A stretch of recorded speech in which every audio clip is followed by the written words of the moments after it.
সাভার ও আশুলিয়া শিল্পাঞ্চলে আজও অস্থিরতা বিরাজ করছে।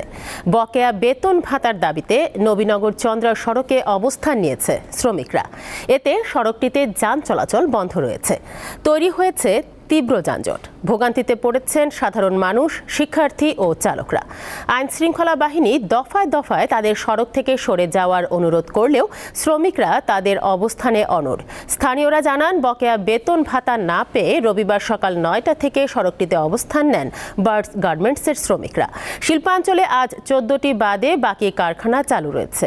এদিকে আশুলিয়ায় শ্রমিক হত্যার বিচার দাবিতে মহাসড়ক অবরোধ করেছে জাহাঙ্গীরনগরের শিক্ষার্থীরা।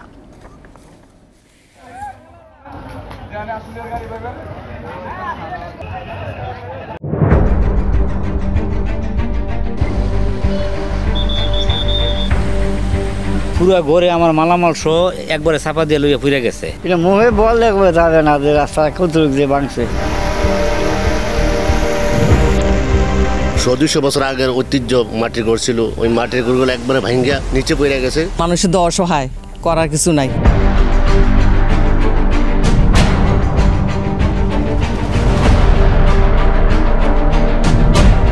দীপ্ত সংবাদ, সবার আগে, জনস্বার্থ।